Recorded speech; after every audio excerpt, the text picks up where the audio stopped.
नमस्कार, मैं हूं बलविंदर शर्मा। तस्वीरें हैं करनाल के सेक्टर 7 में स्थित लाइफ केयर हॉस्पिटल की। इस वक्त हमारे साथ डॉक्टर साहब मौजूद हैं, डॉक्टर कौशल। उनसे जानेंगे वो क्या कहना चाहते हैं। फिजिशियन हैं, काफ़ी एक्सपीरियंसड है।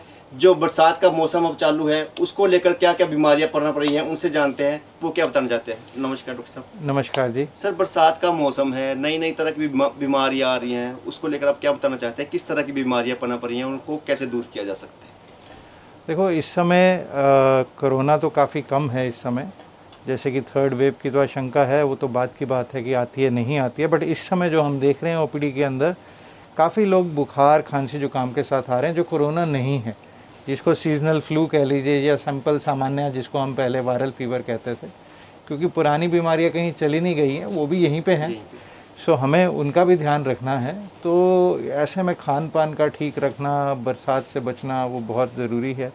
फिर आने वाले समय में बरसातों के बाद जो देखा जाता है डेंगू और मलेरिया, जो कि मच्छरों से पनपते हैं, मच्छरों द्वारा ये बीमारियां ट्रांसमिट करी जाती हैं, तो उसके होने की आशंका बहुत रहती है। पिछले 2-3 साल में करनाल में डेंगू का प्रकोप या मलेरिया का प्रकोप इतना नहीं रहा है, मेरे ख्याल से 2018 के बाद से। बट उससे पहले हर एक दूसरा साल छोड़ के डेंगू और मलेरिया आते ही रहे हैं। तो हमें बिल्कुल रिलैक्स भी नहीं हो जाना कि फिर नहीं आएंगे। आते हैं, केसेस होते हैं, कम होते हैं, उस लेवल के नहीं होते कि जैसे कि सारा शहर ही पटा पड़ा होता है मरीजों से। बट हमें सावधानी तो बरतनी चाहिए। तो उसके लिए मच्छरों को दूर करने का प्रयास आसपास करना चाहिए, जिसका सबसे अच्छा तो यही है कि आप अपने घर के आसपास कहीं भी पानी को खड़ा मत होने दो। स्पेशली अपने कूलरों का ध्यान रखें, उसके अंदर पानी खड़ा नहीं होना चाहिए, चलता हुआ रहना चाहिए, उसको रिप्लेस करना चाहिए आपको। ऊपर छत पे कोई टूटे गमले पड़े हों या कोई और टायर वगैरह पड़े हों जिसके अंदर पानी इकट्ठा हो जाता है, वो पानी को इकट्ठा मत होने दो, क्योंकि उसी पानी इकट्ठे होने से मच्छर पनपते हैं और फिर उनके द्वारा बीमारियां ट्रांसमिट करी जाती हैं, जो कि जानलेवा तक सिद्ध हो सकती हैं। लक्षण क्या रहते हैं सर बीमारी, जैसे डेंगू या मलेरिया आते ही जैसे ठंड लगती है, खांसी, किस तरह की? देखो, मलेरिया के अंदर तो तेज बुखार आता है ठंड के साथ, और यूजली बुखार चढ़ता उतरता रहता है कुछ कुछ घंटे के बाद। मलेरिया का तो बड़ा टिपिकल सा है, कुछ घंटे बिल्कुल ठीक रहेंगे और फिर मरीज को फिर तेज बुखार आएगा और ठंड के साथ कंपन के साथ आएगा। कंपन के साथ बुखार और की चीज़ों में भी आते हैं, बट इस मौसम में मलेरिया सबसे कॉमन उसका कारण रहेगा। डेंगू के अंदर तेज बुखार रहता है 4-5 दिन लगातार, सिर में काफ़ी दर्द रहता है, आंखों के पीछे काफ़ी दर्द रहता है, हाथ पैरों पे लाली आ सकती है, चकत्ते से पड़ सकते हैं, प्लेटलेट कम होते जाते हैं जो टेस्ट कराने पे ही पता लगता है, और बाद में काफ़ी ज़्यादा वीकनेस आ जाती है, पेट भी फूलने लग जाता है अगर डेंगू आगे प्रोग्रेस करता है। यूजली डेंगू 8 से 10 दिन लेता है कम से कम ठीक होने में, पेशेंट को ठीक बेटर करने में, जिनको थोड़ा डेंगू हुआ है। मलेरिया यूजली जल्दी ठीक हो जाता है, अगर ट्रीटमेंट स्टार्ट करी जाए मलेरिया जल्दी ठीक हो जाता है 3 से 5 दिन के अंदर, अगर सही समय पर ट्रीटमेंट चालू करी जाए। दोनों ही बुखारों के अंदर मलेरिया की तो हमारे पास डेफिनेटिव ट्रीटमेंट है, हमारे पास दवाइयाँ हैं जिससे हम मलेरिया की रोकथाम जल्द कर सकते हैं। डेंगू के लिए हमारे पास दवाइयाँ नहीं, उसमें सावधानी और प्लेटलेट्स पे ध्यान देने की ज़रूरत होती है। पेशेंट की पानी की कमी ना हो, उस चीज़ को हमें बड़ा ध्यान रखना पड़ता है। डेंगू अपने समय से ही जाता है, जो 10-12 दिन लेके जाता है, लेकिन दोनों ही बीमारियां घातक सिद्ध हो सकती हैं, तो इसलिए ध्यान रखना बहुत ही ज़रूरी है। सर, बीमारी कोई भी हो, ज़्यादातर नारियल पानी के लिए डॉक्टर बोलते हैं, ऐसा क्यों? नारियल पानी में ऐसा क्या है कि कुछ? ऐसा मेरे ख्याल से ज़्यादा भ्रांति के अंदर है। नारियल पानी अच्छी चीज़ है, बट इसका मतलब ये भी नहीं सिर्फ नारियल पानी ही। ऐसा माना जाता था कि प्लेटलेट उससे बढ़ते हैं जब शुरू में डेंगू आया था, बट ऐसा कोई हमारे साइंटिफिक रिसर्च ऐसी कोई नहीं है कि चाहे वो पपीते के पत्तों का रस हो, चाहे वो नारियल पानी हो, चाहे वो और क्या क्या यूज़ करते हैं, मेरे ख्याल से हाँ बकरी का दूध होता है। तो ये सब चीज़ों का कहीं कोई प्रूवन वो नहीं है। और हम अब इतना डेंगू देख चुके इतने सालों में, पिछले 10-12 सालों में करनाल में हमने नहीं देखा है किसी भी पेशेंट का इन चीज़ों से प्लेटलेट बढ़ते हो, बशर्ते वो प्लेटलेट जिस समय टूट रहे हों। होता क्या है कि पहले 7 दिन डेंगू के, जिस दिन से पेशेंट को फीवर का फर्स्ट सिम्टम आया है, प्लेटलेट अमूमन टूटते ही हैं और यूजली 8वें दिन से वो टूटने रुकती है और बढ़ने लग जाते हैं। ज़्यादातर मरीज 4-5वें दिन ही अस्पताल पहुँचते हैं, पहले घर पे ट्रीटमेंट करते हैं, पता लगता है प्लेटलेट कम है, वो कुछ लेना चालू करते थे, मैंने ये फलाना एलोवेरा ले लिया, मैंने ये ले लिया और मेरे 2 दिन में प्लेटलेट बढ़ गए। वो तो वैसे ही बढ़ने थे, तो वो टाइम के साथ साथ वो बढ़ने ही थे, तो उनको लगता कि इस चीज़ से बढ़ गए, जब वो वैसे ही बढ़ने थे। तो इस तरह से ये चीज़ें भ्रांतियाँ पनप जाती हैं। कोई बंदा जिसने फर्स्ट डे पे कराया वो बहुत रेयर होगा, एक्सेप्शंस हमेशा रहती हैं, बट ज़्यादातर हमने उसका रिजल्ट नहीं देखा है। लास्ट के 2 साल जो बीमारियां कम, दूसरी इस वजह से देखी जा रही हैं कि कोरोना ने अपने पैर ज़्यादा पसार लिए। नहीं, ये एक्चुअली एक गलत फहमी है। कोरोना ने किसी दूसरी बीमारी को नहीं भगा दिया। आपको ये समझना बहुत ज़रूरी है कि ज़्यादातर ये बीमारियाँ, स्पेशली जो खांसी जुकाम या दूसरे कोरोना के अलावा फ्लू वगैरह हैं, वो फैलते हैं आपकी सांस से, आपकी खांसी से और उससे। अब जब ज़्यादातर लोग मास्क से ढके हुए हैं, वो ना सिर्फ अपने आप को कोरोना से बचा रहे हैं, बल्कि फ्लू से बचा रहे हैं, दूसरी बीमारियों से बचा रहे हैं, जो कि आपके पर्सन टू पर्सन कॉन्टैक्ट से होती हैं। दूसरा, जब लॉकडाउन वगैरह रहा है, तब भी लोगों से ज़्यादा आपस में मिले नहीं हैं, कॉन्टैक्ट भी कम हुआ है, बाहर खाना नहीं खाया तो फूड पॉइजनिंग्स कम हुई हैं, सब घर का खाना खा रहे हैं, तो एक तरह से हेल्दी हो गया था। और जब पूरा संपूर्ण लॉकडाउन था उस समय तो आपने देखा बिल्कुल नेचर में भी वो वेदर भी काफ़ी अच्छा हो गया था, गंगा भी साफ़ हो गई थी, सब, क्योंकि हम सब घरों में कैद थे उस समय। तो इसलिए बीमारी तभी आएगी जब आप बाहर निकलोगे, वातावरण में जाओगे, वातावरण दूषित होगा, या आप किसी और बंदे से मिलोगे जिसको इन्फेक्शन है जो आपको दे सकता है, या आप ऐसा खाना खाओगे जो दूषित हो, तो वो सब चीज़ें काफ़ी कम होगी। आज की डेट में भी अब बहुत कम लोग हैं जो बाहर रेस्टोरेंट्स में जाके खा रहे हैं, इसलिए फूड पॉइजनिंग्स उतनी नहीं है, इसलिए फीवर्स नहीं है। और अभी मलेरिया डेंगू का कह नहीं सकते, वो समय बताएगा।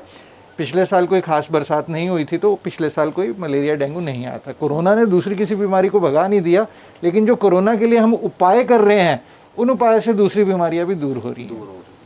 जब पहला लॉकडाउन लगा था तब लोगों में डर ज़्यादा था, लेकिन केसेस कम थे या डेथ रेशो कम थी। तो दूसरी बार आया, डेथ रेशो बढ़ गई, लोगों में डर कम हो गया। अब तीसरी लहर आने का जो आगमन है वो सरकार बता रही है कभी भी आ सकती है, उसको लेकर आप क्या कहेंगे सर? देखो, इसके बारे में कहीं नहीं कहा जा सकता कि आएगी या नहीं आएगी, लेकिन विश्व के कई भागों में ऑलरेडी तीसरी लहर चालू हो चुकी है, चाहे वो यूरोप हो, स्पेशली यूके, ब्रिटेन के अंदर, और यूएस में भी अब केसेस बढ़ने लग रहे हैं। ज़्यादातर जो हमने पूरे पिछले 1.5-2 साल में देखा है कि जो केसेस हैं यूजली यूएस यूके में बढ़ने के 1-2 महीने बाद इंडिया में बढ़ने लग जाते हैं। अभी कल की एक मैं रिपोर्ट देख रहा जिसमें कहा अगस्त से इंडिया में तीसरी लहर चालू होगी और अक्टूबर में शायद ये पीक पे जाएगी।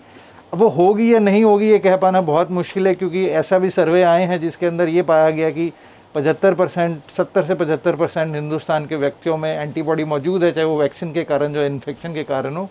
तो ऐसा मानना है कि शायद तीसरी लहर ना ही आए तो शायद प्रबल ना हो, बट ये सिर्फ दावे हैं, सच्चाई कई बार कुछ और होती है। दावे पहले भी बहुत बार करे जा सके भाई दूसरी लहर नहीं आएगी, तो किसी भी व्यक्ति के लिए कह पाना क्या होगा ये संभव नहीं है। लेकिन हमें तैयार रहना चाहिए और हमें अपना मास्क वगैरह नहीं छोड़ना चाहिए, और मास्क को सही तरीके से पहनना भी बहुत ज़रूरी है। अगर आपके व्यूअर्स देख रहे हैं तो मैं कहूँगा कि जैसे आपने मास्क डाला है वो सही नहीं, आपके नाक के ऊपर होना चाहिए। क्योंकि अगर आप सोचिए कोरोना का टेस्ट आपका नाक से ही होता है। क्यों होता है? क्योंकि नाक से ही वायरस जाता है। और ज़्यादातर लोग जो हम देखते हैं वो सिर्फ मुंह के ऊपर ही मास्क लगा लेते हैं और सोचते हैं यार मास्क लगा हुआ अच्छा है, और तभी ये चीज़ होती है। हमें नाक के ऊपर रखना बहुत ज़रूरी है, हमें ये छोड़ना नहीं है, क्योंकि अभी कोरोना गया नहीं है, वो सिर्फ थमा हुआ है। शायद वो थोड़ा अपना सांस ले रहा है तो फिर कहीं अटैक करे, यू नेवर नो। क्योंकि जो हमने देखा पहली वेव से दूसरी वेव बहुत खतरनाक थी। अब तीसरी वेव का कुछ नहीं कह सकते, समय बताएगा। लोगों में अभी भी ये भ्रांति है कि उन्होंने इंजेक्शन लगवा लिया है, शायद उनको कोरोना दोबारा नहीं होगा, वो पूरी तरह से सेफ है।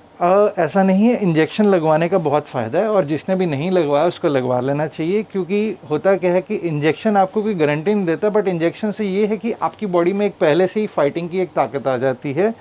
वायरस तो अंदर घुस ही सकता है, आपने जो वैक्सीन है कोई आपके नाक पर थोड़ा बैठेगी वहीं से अंदर एंट्री बंद कर देगी।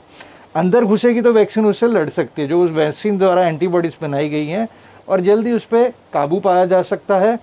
और ज़्यादातर ऐसे लोगों को हॉस्पिटल में दाखिले की ज़रूरत नहीं होती और उनकी मृत्यु दर भी होने की संभावना 0 के बराबर है।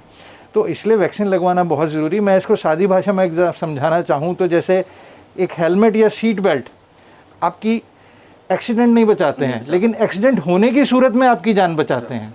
तो उसी तरह से ये है। और लेकिन जैसे कई बार हेलमेट या सीट बेल्ट होने के बावजूद भी किसी को प्रॉब्लम हो सकती है, तो ऐसे एक का दुक्का केस होते हैं जिसमें वैक्सीन के बावजूद भी प्रॉब्लम आ सकती है। बट आप ये समझो अगर ना लगी हो तो कितनी सारी प्रॉब्लम होती है। इसलिए हम सोच रहे हैं कि अगर तीसरी वेव आई भी और हिंदुस्तान में जहाँ लोग वैक्सीनेटेड हो चुके हों, तो शायद जो पिछली बार की तरह की बेड ही नहीं मिल रहे और सब कुछ दिक्कत आ गई है, वो दिक्कत नहीं आएगी। कि अगर लोगों को होगी भी इन्फेक्शन तो वो हल्की होएगी, जिनके वैक्सीन लगी हुई है, और उनको हॉस्पिटल में दाखिले की ज़रूरत नहीं होगी। समस्या तब उत्पन्न होती है जब हॉस्पिटल में बेड कम हो, डॉक्टर्स कम हो, नर्सेज कम हो, और फिर समस्या आती है जैसे ऑक्सीजन की हुई, और वो सब क्रंच नहीं आना चाहिए। ये बहुत सी जगह डॉक्टर्स ने बहुत सहयोग किया कोरोना काल से लेकर अब तक, लेकिन कई जिले ऐसे थे जहां पे जब डॉक्टर्स टेस्ट करने के लिए जाते थे उन पर पत्थर बरसाए जाते थे, लाठियों से उन पर वार किया जाता था। वो लोगों की मेंटेलिटी पर अब क्या देखो, ये सारी भ्रांतियां जो व्हाट्सएप या सोशल मीडिया से फैलाई गई हैं कि जी आपको ये कर देंगे, वो शुरू के टाइम पे था, जब पहली वेव के दौरान, जब लोगों को इसके बारे में जागरूकता नहीं थी। आज की डेट में मेरे ख्याल से लोगों को पता है, बट अभी भी जो हम देख रहे हैं, जैसे हमारी ओपीडी में पेशेंट आ रहे हैं, हम उनसे पूछते हैं भाई वैक्सीन लगवा ली? नहीं जी अभी नहीं लगवाई। तो हम उनसे पूछते हैं भाई किस चीज़ की वेट कर रहे हो? दूसरी वेव में हर कोई बंदा वैक्सीन के लिए तरले कर रहा था, तब वैक्सीन मिल नहीं रही थी, आज मिल रही है तो आप लगवा नहीं रहे हो। आप ये सोच रहे हो कोरोना शायद ख़त्म हो गया।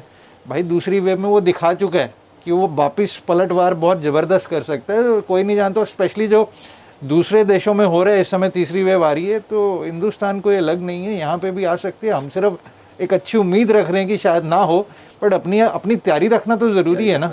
तो उसके लिए वैक्सीन सबको लगवा लेना, जिसके नहीं लगी है वो ज़रूरी है। अब तो सरकार ने गर्भवती और जो लेडीज़ ब्रेस्ट फीड करा रही हैं उनके लिए भी लॉ कर दिया है, जो पहले नहीं था, और शायद जल्द ही सरकार बच्चों के लिए भी वैक्सीन लेने जा रही है। क्योंकि अगर आपने सुना होगा, यही है कि भाई थर्ड वेव में शायद बच्चे ज़्यादा अफेक्ट हों। वो इसलिए कहा जा रहा है क्योंकि बड़ों को, बुजुर्गों को और बड़ों को ज़्यादातर वैक्सीन लगी हुई है और बच्चों को नहीं लगी है, बिकॉज अभी तक इसका कोई मापदंड सरकार ने तय नहीं किया। और घर में अगर 4 सदस्य हैं तो तीनों ने इंजेक्शन लगवा लिया है, एक अभी पेंडिंग है, तो एक की वजह से वो 3 भी इफेक्टेड हो सकते हैं। लेकिन फिर उनकी अगर इन्फेक्शन होती है तो फिर उनको दिक्कत आने की संभावना कम होगी। लास्ट में सर आप करनाल वासियों को क्या मैसेज देना चाहते हैं कुछ जागरूक करने की? मैं यही कहना चाहूँगा कि अगर आपने अभी तक वैक्सीन नहीं लगवाई, प्लीज़ उसको लगवाएं। इस समय करनाल में वैक्सीन उपलब्ध है, रोज़ ही करनाल में अच्छी वैक्सीनेशन हो रही है, बट डिस्पाइट दैट हम देख रहे हैं बहुत सारे करनाल में ऐसे मरीज हैं जिन्होंने नहीं लगवाई है। करनाल में फर्स्ट डोज लगभग 48% तक हो चुका है, तो इसका मतलब 52% का तो फर्स्ट डोज भी नहीं लगा है। सो बहुत सारे एलिजिबल लोग हैं। करनाल दूसरे ज़िलों के मुकाबले में इस मामले में काफ़ी अच्छा आगे है। इंडिया की जो वैक्सीन की दर है उससे हम कहीं आगे चल रहे हैं, तो वो बहुत अच्छी बात है। लेकिन जो भाई बहनों ने नहीं लगवाए हैं अभी तक वैक्सीन, उनको लगवा लेना चाहिए। वेट नहीं करनी चाहिए कि कल को वैक्सीन अवेलेबल ना हो। धन्यवाद। तस्वीरें देख रहे थे करनाल की। डॉक्टर को भगवान का रूप माना गया है। डॉक्टर ही आज हाथ जोड़ते भी दिखाई दे रहे हैं। उनका अपना कोई फायदा नहीं है, क्यों अगर आप बीमार होगे तो हॉस्पिटल में आओगे, लेकिन डॉक्टर नहीं चाहता कि आप बीमार हो। उनको आपका, आपके परिवार का ध्यान रखना है। इसलिए डॉक्टर साहब ने जैसे आपसे अपील की, उन कदमों पर जरूर चले और उन चीज़ों को फॉलो जरूर करें।